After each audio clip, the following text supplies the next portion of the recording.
Hey everyone, welcome to another episode of, I guess we're calling it Hacking with Friends.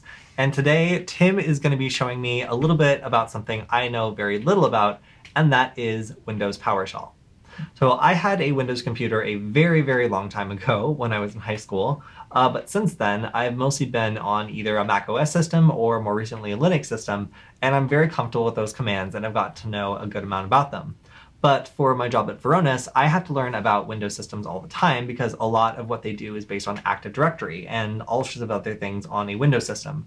So fortunately, my friend Tim here has a lot more experience than I do with Windows systems, and he's going to be walking me through some of the things I know how to do in Linux that I absolutely do not know how to do at all on a Windows device. So some of those things, when I just kind of jumped in and tried to run some Windows commands, just didn't work. So if you're a Linux person and you're jumping over, you're trying to, I mean, some of them did, some of them didn't. But if you're trying to do like some Linux commands, some things are going to work, like who am I, ping, traceroute is actually trace RT. So some of these other things like are just a little bit different, and you can get discouraged if you just jump on a PowerShell and then try to do something and it just doesn't work. So Tim, thank you for walking us through this today. Thanks for having me. So as opposed to Kody, I am an avid Windows user, which I know I'm probably going to get a lot of hate for. No, actually, most of the people on our show use Windows. So a lot of people that are using Linux also are using like Linux subshell or subsystem for Windows. So we actually have more Windows people who follow our Nullbyte show and that watch our stream than any other user. So you're actually the majority. Oh, okay, cool. Well, yeah, today we're going to go over some basic commands, and the good news for you, Kody, is there's actually a lot of overlap. There's a lot of Linux commands that actually do work on PowerShell, but they also have their own PowerShell version of the command. Cool. So sometimes both work. All right, and we're using Windows 10. Yes, yeah, Okay. Both of us are using Windows 10. Awesome. So if you're following along, if you're on XP, sorry, you're saving yourself some money maybe, but... Some of them might work. So a lot of the commands might work, but you need at least PowerShell version 1 in order for most of these commands to work. Cool. And so here's the obvious question. Is this DOS? It's DOS plus. Oh, okay. I thought that was a stupid question. So that's a bad way of putting it. Everything you can do in DOS, you can do in PowerShell plus like 100 times more. Okay, because when I was a kid, I remember putting in a floppy disk and like being in DOS and having to like start it up in order to play a game because that's how you play a game. So this is then something that a lot of the commands that I learned as a kid to just like navigate to a new directory and like select like the floppy disk I put in, like literally just still work. The DOS commands work. Today we're not going to go over DOS commands because they're kind of archaic. Fine. We're going to go over the main commands that are used in PowerShell are called commandlets, which are kind of like the bread and butter of PowerShell. But if you try to use those old DOS commands, they should still work. That's awesome. It's funny because sometimes at our workshops, we have like old Windows people who like know DOS commands. They don't know Linux, but they can kind of figure it out because there's a lot of overlap still between. Yeah. Cool. Yeah. Cool. All right. Well, let's go ahead and get started then. Okay. All right. I'm going to open up a PowerShell window. And then you want to open it as administrator. So either right click and run as administrator, or when I have it up, I just press Control Shift Enter, and that opens as administrator. So run as Click and run as administrator. Got it. And also I had a bunch of junk on my screen. If I want to clear it at any point, it's just Control L. Yeah, or you can just press clear, or CLS. CLS. What about Control L? Does that work too? On the PowerShell screen? Yeah. I don't know. It does. Yeah. Cool. All right. Awesome. There are multiple ways of doing it. Yeah. So the CLS, that's the old DOS command. Nice. But then the clear, it's like Linux. It just clears it. Okay. Cool. Okay. So first, let's navigate to our root directory. All right. So in order to do that, you would do set locate. So let's step back for a second. What? Commandlets, which are the bread and butter of PowerShell, they take this syntax of verb and then dash noun. So like most commands you're going to use are going to be like this: set dash location, which is basically like CD. Okay. In Linux. And is there a command to see a list of the commandlets? Yes, there is. I think there's a show command. Show command. Whoa. Yeah, there you go.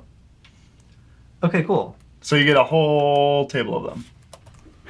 It's quite extensive, as you can see. And there has to be a dash. There has to be a dash. Yeah, that every command you're going to see is a dash. Add computer. Cool. All right, so this is a lot of commands. Yeah, and if you click on them, it gives you a description. Okay. So if I want to look up set location, I could do that. Mm-hmm.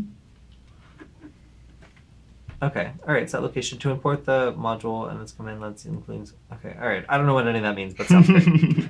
Yeah, and also on here, like you can see, it lets you copy the command directly into your PowerShell window. Yeah. Okay. Cool. Yeah. So let's clear this out. Let's go set location, and then in order to go to the root directory, you just do a /. So set location /, and it should get you to your root folder.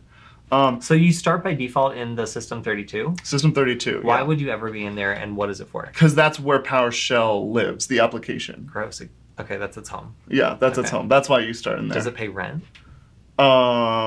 It takes rent. Okay, so it uses resources. PowerShell is living rent-free in my System32. Well, okay, so it uses resources, but okay, this is a really weird analogy, right. but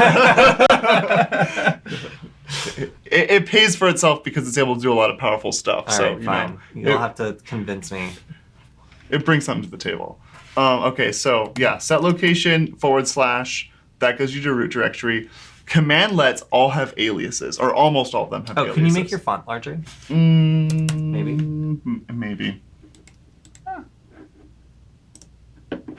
I'm interested in how to do this as well. Yeah, I'll do like 20. Awesome. How's that? Cool. Yeah, that's much better. Okay.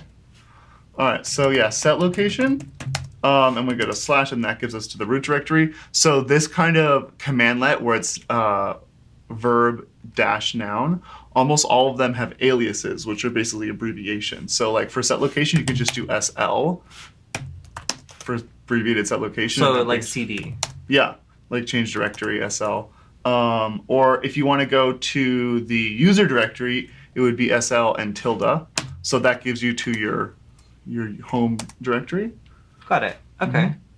So what's the difference between the root and then the user directory then? Because like on Linux, it's a little different. The root directory is just like the very base directory of your folder. Right. Okay. Never mind. So this is like my individual. So I'm going one level deep on this, and Well, this is technically 2 levels deep. Okay. Got it. But yeah, this is just the very root directory of your folder, and this is your user folder. And I can see that ls works the same way. Yeah, I was just about to say that. So a lot of the most common commands in PowerShell, there's 3 and sometimes even 4 different commands you can use. You can use the commandlet version, the aliased commandlet. You can often use the Linux version, like ls or cd also works. And then there's also the DOS version. So all 4 usually work. So there's a lot of forgiveness if you forget the command and you want to use the Linux version or anything like that. So yeah, if I do cd and I go to my root directory, that also works. So you can do set location, SL, or cd. Got it. Okay. Mm-hmm. And say you want to look at what's inside the directory, you can do just as in Linux, you can do ls. That displays everything. In Windows PowerShell, the commandlet is get child item, which I know is a bit verbose. Does it autocomplete at all? Like if I press tab? Yeah, hell yeah, it does. Awesome. Thanks, Linux. Okay, cool. So I can just type the bare minimum and press tab to see if it'll autocomplete. Yeah, and that also has another alias. So instead of get child items, you could just do GCI. What? Why the I? Because get child item. Yeah. Lame. Okay, I guess that's fine. It's okay. Or ls. Yeah, right? or that ls. does the same thing. So like, all right, if we're talking about efficiency, I like ls, but okay. Right, but it's important to learn the commandlet syntax because a lot of the more complex things that PowerShell can do, you can only do them with commandlets because there aren't really Linux equivalents. Okay, got it. Yeah, so this is mostly just to get familiar with commandlets. You can use the PowerShell version if you don't remember the commandlet, but you want to try to figure out how commandlets work. So if I wanted to start from the root directory, I would just go. I could do. Wait, what was it again? No, SL. And then the / Yep. Starting root directory, and then I would do SL tilde in order to go to the user directory. I could ls and see what's in there, and then if I wanted to go to downloads, would it just be SL downloads? And I can No, it tried to do desktop. SL downloads. Okay. There you go. Okay, cool. And it does Yeah. the syntax for me. So that's how I would navigate to my downloads folder from Yep. the absolute root directory. Okay. that's Yeah, and pretty then straightforward. also the same Linux, if you want to go back, you just do sl dot dot, like Got it. with Linux. Okay, understood. Okay, so for, let's start doing some file and folder manipulation. Okay. Okay, so the most popular and most well-known command is mkdir, which makes a new directory. So let's see, make sure I'm in my mk. I spelled that wrong. Mkdir. What should I call this? Oh wait. By the way, if I want to go one directory up, can I do sl dot dot? Yeah. Ah. Okay. Cool. So the Linux stuff is still working. So Yeah. if I want to just go one up and I want to go to my desktop instead, then that's Yeah, and you can do, you can do the thing with Linux where you go like sl dot dot slash and then a sister folder or sibling folder. Yeah, sure. Yeah. Okay. So let's say I have to go in one. So let's see. Look. Let's go to set location nest, and then we can go set location dot dot. I want to go to a sister folder of nest, which would be like users. Uh-huh. Oh, so it goes back up and then goes Yeah. to it. Okay, so I see you're saving a step. So instead of going up and then Yeah. over, you can like just Yeah, you indicate could go when up and then That's exactly. so cool. All right. That's awesome. Yeah, I mean you can do that on Linux too. Yeah, I just didn't. I didn't know that. It's something you would have discovered, I'm sure, pretty soon. Okay, so for file folder manipulation, we can make a directory, which I already did, called nest. So if we GCI, sublocation dot dot GCI, back in my root, I created this nest. Mhm. So by doing mkdir, I'll just do like another one called nest2, which is a horrible naming convention. All right. And it shows you the new folder that I make. You can also do new item.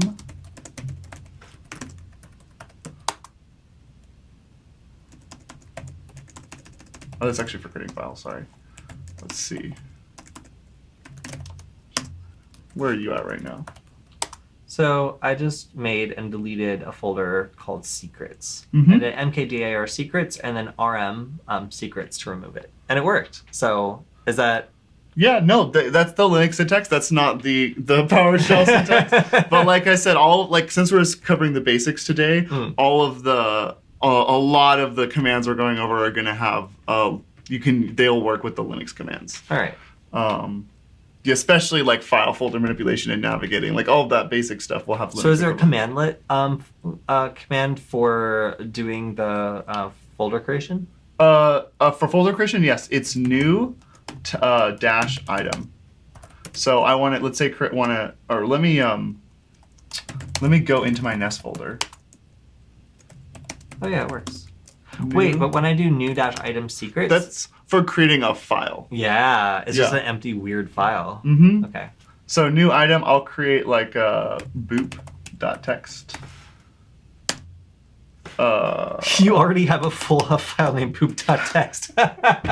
Of course you do. Sorry, go on.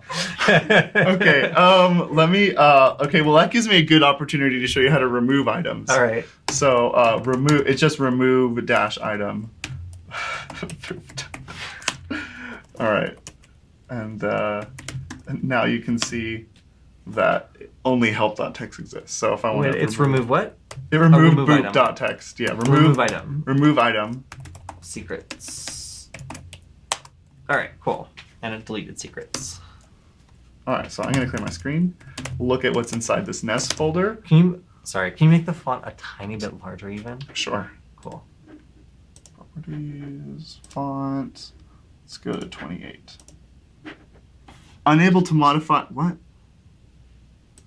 Okay. All right. Well, that's a strange error. Okay, but we did it. Cool. It's larger now. All right. Awesome. Okay, so where were we at? So we just did file folder manipulation. So creating and deleting. Yeah, okay, so you can see the folder is empty. Yeah, I want to create a new item. Boop.txt, because I'm not very creative. Yeah, and then let's say we want to edit boop.txt. Now, unfortunately, in PowerShell, there's no in shell editor. which is probably pretty frustrating for Linux users. Well, I just gotta open like Notepad or something. Notepad, yeah. What? Why? You can there are packages How do you I can look download. cool if someone's looking over my shoulder? I don't use it in Notepad++. Okay, fine. Okay, but I'm gonna open it and just type something out. All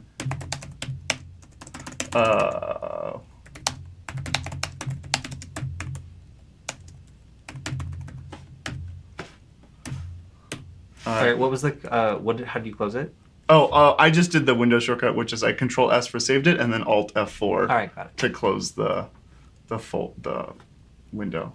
Okay, so let's say we want to look at what's inside boop text. The commandlet for that is get content.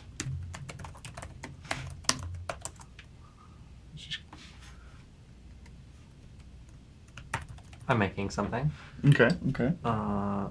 No. All right. Well, now you get to see my file. All right. Well, great. Okay, there's my secret. Trying to create secrets.txt yet. We're switching over my screen. Okay. All right. Fine. And then I'm gonna. What were you gonna put after those letters? I can't now because we're on my screen. So great. I have secret. I tried to make it secret.txt. It just ended up being just secret. But I guess that's fine. All right. So I'm caught up. You probably don't have file extensions showing for your Windows. It is secret.txt. You can't see the file extension because you don't have that enabled in your Explorer settings. FILS. Yep, secret.txt. Okay, cool. Cool. Okay, so yeah, if you did you write something inside of it? Well, you saw what I wrote. Yes. Okay. So I would just do get dash content. Yeah, get dash content, or for the alias, you can do GC. Same thing. Or, cool. Since All I right. know you love Linux, you can do cat boop.txt. Wait, cat works? Mhm. Why would I ever use get con? All right, fine. Well, Cat- GC has fewer letters than cat, so it's even shorter. Okay, all right. GC secret.txt. Yep, and then okay, cool. Mm-hmm. That's very useful. All right, so let's say I'm in here and I'm going to create a new directory. Don't you don't have to follow me for this. So we're going to use the command tree, which is the same as in Linux, just to see what's inside. So there's also another directory inside this nest folder called nest. The reason I created that is so we could recursively destroy nest. So when you remove item, you can do the tac recurse, which is like tac R in Linux to recursively remove everything inside of that folder. So if we do that, it should have then removed nest and everything inside of nest. Okay, so the other okay. It's like rm-r. How in the hell do I create a directory though using commandlets? mkdir is just like the built-in. Oh, so they're okay. So It's just the built-in command for creating a directory. okay, got it. Yeah, it's like English. You know, there's always exceptions to the rule. All right, got it. All right. Okay, so do you want to install a package? Yeah. All right, so we're going to use the built-in PowerShell package installer to install a more sophisticated package manager. All right. Which is very basically universal, called Nougat. So in order to see if a package exists, we're going to use the commandlet find package, and then do -name, and then in quotation marks Nougat. Has to be in quotes. Has to be in quotes, yes. Okay. And Love this then language. our internet is slow. Yeah. So we're doing it over satellite, so I imagine it'll take a minute. there we go. Mine came up. Yeah, mine's Yours is still waiting. got like a 6-second delay at least. Sorry, we'll go with yours. Okay. All right. So we see it exists. So now we decided we want to install it, we go install package. I think it's pretty intuitive. I know it's more verbose, but that's the trade-off. So mine wasn't installed. Let's see, what did you do? So I did the same command. Cannot be found that accepts argument. Oh, the dash needs to be joined with name. You did just dash space name? Oh, okay. Yeah. All right. So, wait. No. Yes. Like that? Yes. All right. Then I gotta wait all over again. We'll go with yours while I do this. Okay. Okay, so we decided we want to install this package. So we just say install package dash name Nougat. Package comes from a package source that is not marked as trusted. Are you sure you want to install software from blah, blah, blah? So what's the worst that could happen if I ignore this? The worst you can think of. Okay, that's pretty bad. The thing is, if you run PowerShell as administrator, you can... I should have pointed this out at the beginning. PowerShell is a very powerful, hence its name, very powerful tool. And you can really, really destroy and ruin stuff with it if you're not careful. I was actually trying to format a hard drive a few weeks ago when I was trying to put it in this laptop. And because like the normal formatting software that Windows has built in wasn't working for me. So I was just like, you know what, I'm just going to force it through command line. And I ended up wiping the whole hard drive. Luckily, it was an old hard drive, and there was like a lot of stuff I didn't really need on it, which has been nice to have. But yeah, I learned the hard way not to just like force stuff through PowerShell. Yeah, so I'm going to type yes. And once the internet decides to work, it's installing package. Yeah, I'm competing with you as well. Oh, okay, but cool. also losing. Oh yeah, no, it's downloading. Okay, so this is kind of like the apt-get of Windows, or it seems like the most intuitive way to download a package, like right off the bat. Yeah, it's the most intuitive way. It's only if the package is being tracked by the Windows basically PowerShell. I had another example here. I'm going to use.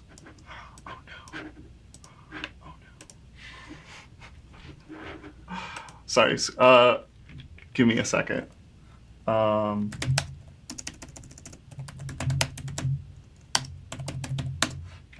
So say that you, the package isn't tracked, right? But you want to just download a folder directly, or a file or a folder directly from the internet.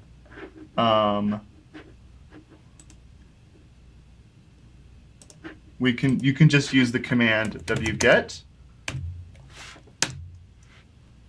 and it'll download that directly. So if you just have a link to a file, you can just use wget and it'll download anything. Interesting. Okay. Yeah, so that especially is not secure because you can just download anything from the internet. So only do it if you're absolutely sure it's trusted. For in this instance, I downloaded Node.js, which obviously is fine. So, okay, over on my screen, I have, I just checked out Python 3.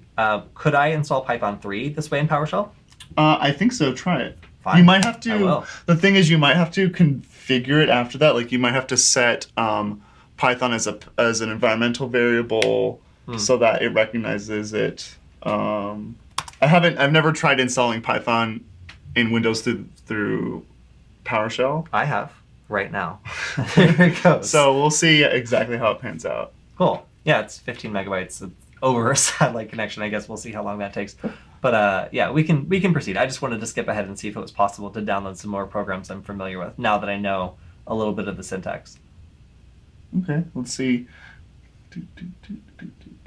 It'll probably take a minute. Let's skip back over to your screen and I'll let you know when it's done. Okay. Okay. So. Yeah, see, it's still not even, it says it's just like waiting. So I know wget is is that to download and run, or is it just to download? It's just to download. Okay, so is there another command you have to run after you wget it? You literally just like type the file name. File name, yeah. Got it. So as soon as it opens, it does its thing automatically. Yeah. Cool. Okay, so I guess I'm just gonna cancel that one. I want my pretty background to show in the background. Okay, so those are some basics. Let's do something a little bit more complex where we use a loop to create a fork bomb. Okay. So can you explain for people who don't know what a fork bomb is, what it is and why it's a bad thing? Okay, so a fork bomb is basically a very simple, I don't know if I'd call it a virus. It's basically just something that'll slow down your computer to the point where it freezes by creating a directory, and then inside that directory creating more directories, and then more, and then more, and then it keeps nesting down farther. It basically just eats up all the space on your computer very quickly. So yeah, since we learned some basic file manipulation and navigation, I thought that would be a pretty easy thing to put inside of a loop to test our looping skills. Okay. All right. So will this actually crash the computer when we execute it? Well, I'm gonna create the loop so it only runs 5 times, so Okay, it doesn't. all right, If you want to crash your computer, which I don't suggest you do at home, you can just make it run forever. All right. All right. Let's go. Okay, so let's see, where am I at right now? Get child item. Let's first I'm going to remove nest2 because I don't like my root folder being messy. And then also S3. S3. Yeah. Okay. So let's dir nest, and then inside of that, let's okay. So we're gonna create a variable. To make a variable in PowerShell, you do a $sign and then the name of the variable, which is similar to how it is in Linux. Yeah, so, like bash scripting. Yeah, exactly. So I'm just going to do $i equals 0. And for those of you who know like some object-oriented programming, this is going to look very familiar to basic object-oriented programming. Okay, so I created my variable I. I'm going to say while I tag is dash less than 5. Yeah. So this basically just says while the variable I is less than the number 5. Wait, it's dash LT? Yeah, less than. Ew. Yeah, I know. Why not just the symbol? Because that does other things. Okay. All right. We're going to, let's see, while LT.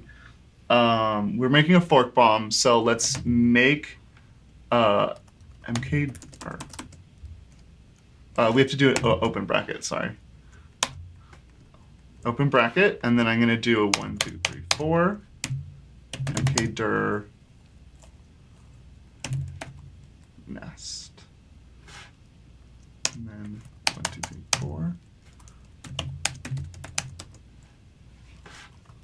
So open bracket, make a new directory called nest, move into that directory, or set location to that directory nest. And then we have to increment I. And then close it out. So as you can see, this syntax, the while, and then the open brackets, and then the variable name plus, you've done some programming in C++ and Python, and that looks very familiar. Yeah, so that's controlling the loop and keeping track of how many times it's gone around. Mm-hmm. So actually, just for funsies, if I can get back here, I'm probably just going to change that 5 to 50. Yeah, do it. All right. Yeah, because I just fired off mine, and it looks like it made, oh, wow. Yeah, ta-da. That's great. Yeah. Okay, so examining the structure again, it's you're setting while $i is less than 5, make the directory nest, set location nest, and then $i plus plus. All right, yeah. so you're okay. So it's not really a fork bomb; it's more of a nest bomb. All right. Yeah. So yeah, that basically just combines a few of the basic commands that we learned. Cool. To create a very rudimentary but effective, I guess you'd call it weapon. Am I allowed to say that word?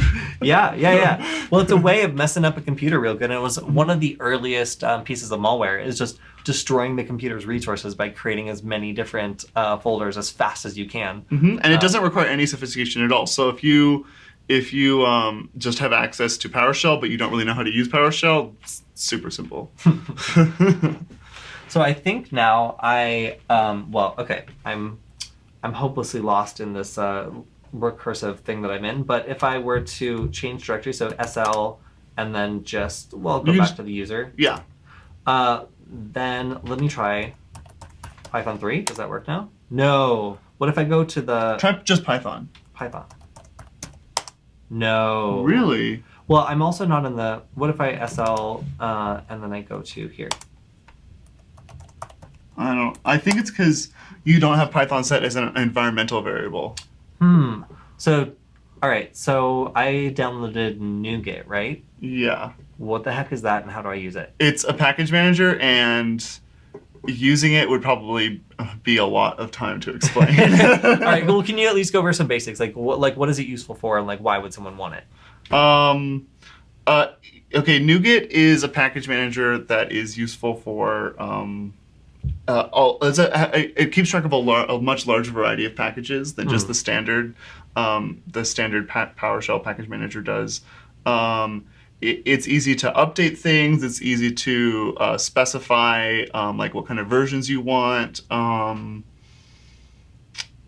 It's also used a lot in Visual Basic, and I'm not too familiar with it because every time I've had to download a package, I've either just done it through the basic PowerShell package manager, or I have just downloaded it directly with the wget. Which is, again, it could be a little bit sketchy. Yeah, it could be a little bit sketchy. So, yeah, I would say look more into Nougat if you want to use that. Every time I try to get into it, it seems kind of complicated. That's okay. All right, so I did install it. It looks like, how would I check to see if I've installed Python 3 or if I have it in PowerShell?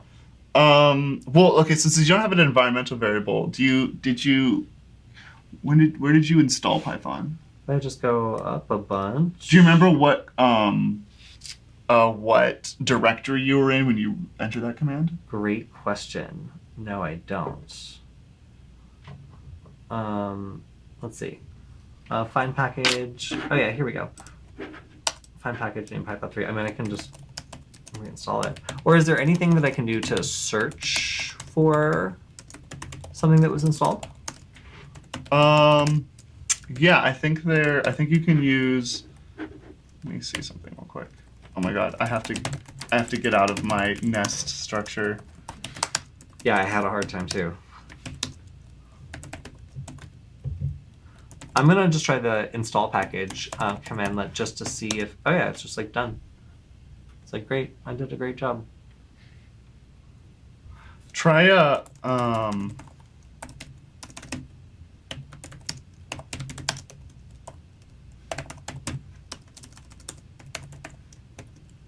hold on one second. Sure.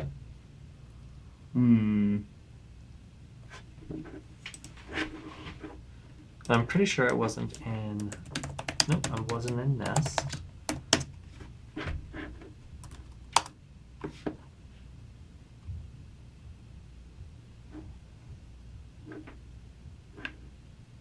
Let's see.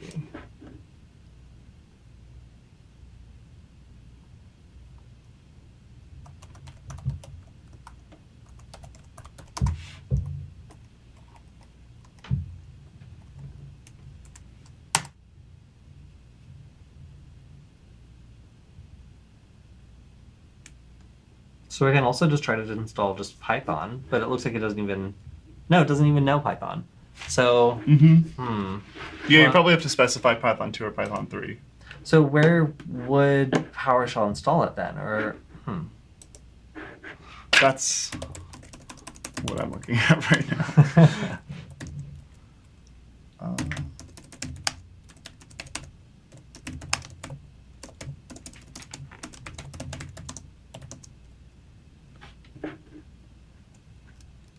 So maybe we should switch over to your screen because I'm not doing anything.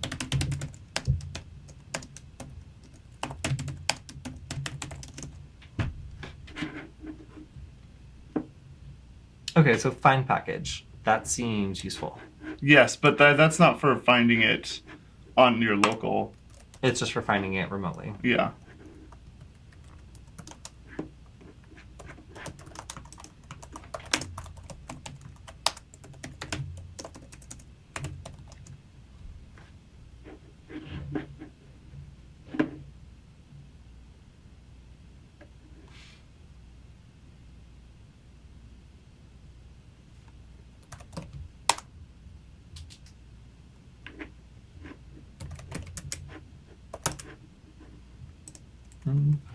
I have to go to Stack Overflow.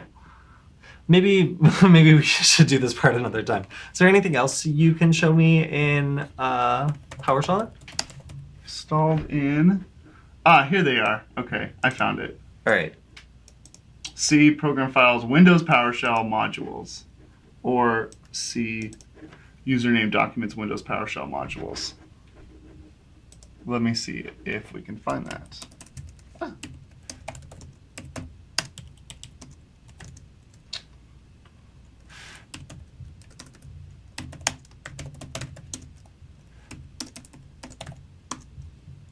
Whoa.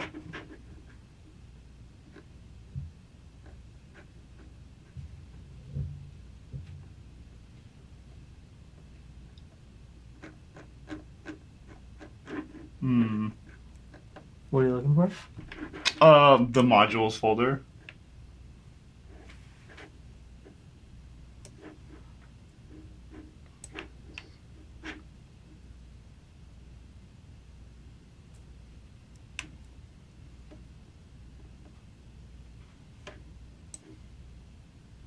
Okay, let's gloss over that. I think that's probably a good idea. Yeah. All right. So far we've been able to download stuff and install it. We've been able to do most of the basic file operations I'd expect in Linux. Is there anything that PowerShell can do that Linux commands can't do, or that might be kind of like alien for somebody just coming into PowerShell? PowerShell can. Well, the thing is, I don't know the full extent of Linux commands. Right. I know PowerShell, you can completely delete hard drives. You can completely. I don't really know of anything you can't do with PowerShell, other than I suppose edit files.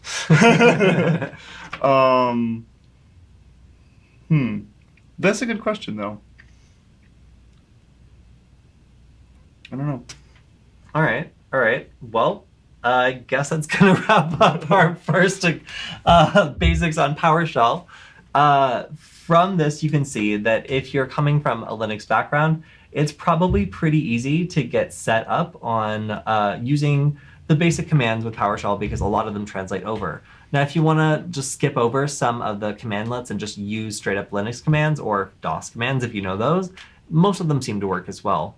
But if you want to get a little bit more into the commandlets and understand what they do, there's a lot of different ways to get started, but I assume the first command you showed us, where we can just pull up all of them, see a description of what they do, and even copy and paste them into PowerShell, is a pretty good way to get started.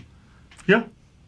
So if people wanted to learn more about PowerShell, how would you recommend they maybe learn some more, or how would they get started aside from watching this? Aside from watching this, Microsoft's website is a very good resource. They have documentation on every single command. Obviously, there's always Stack Overflow. I would suggest, if you're familiar with Linux, look at a bash script that you have written, or a project that you've done using bash script, and try to translate it over and see how you do it in PowerShell. Okay, cool. So you would say that bash scripting is probably one of the more equivalent skills that you could relate over to like doing PowerShell stuff. Yeah, definitely. And also anything you can do when you like do maintenance on Windows, like you change the resolution, or you format a hard drive like I try to do, which you normally would do in command line on Linux, you can do in PowerShell. So next time you need to do something in Windows like that, try to see if you can do it from PowerShell instead of using the interface. Can you SSH in PowerShell? Yeah. You just type SSH. That's great. Okay, because one command that, one thing that used to be really annoying is having to always install PuTTY in order to do that, and not having an SSH tool to log in. That's great that that's installed. I guess before we wrap up, do you know of any other tools aside from SSH that are pre-installed in PowerShell that you can use like right out of the box? Because PowerShell is one thing that I use SSH is one thing I use all the time to log into remote boxes. Are there things like Nmap or NCAT or like any other tools that like maybe help with like network engineers or people that are kind of reliant on Windows or Linux stuff?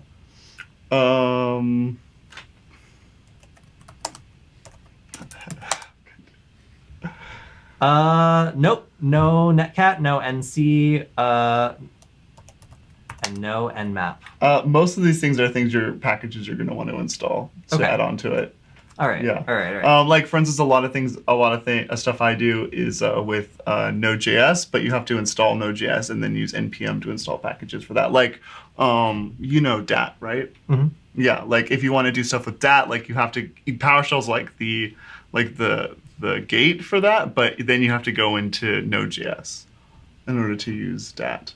So it's I don't know you if have I want to use. By the way, Dat is a really, really cool project that a lot of scientific communities use to exchange data in a distributed fashion, but it's also kind of annoying to install. Yes, it is. It's not that annoying. I mean, I don't know. I guess that's depends. Relevant, yeah. Yeah. Cool, cool, cool. Well, anything else about PowerShell for beginners who might be getting started?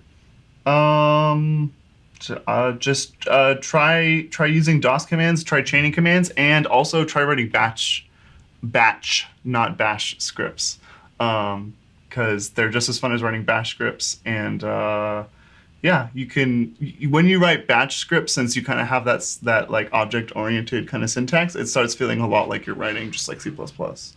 Cool. All right, so maybe people who have a little bit of C++ experience would also find this kind of syntax to be easy to use. Mm-hmm. Cool. Awesome. Well, thank you, Tim, for showing us a little bit about PowerShell.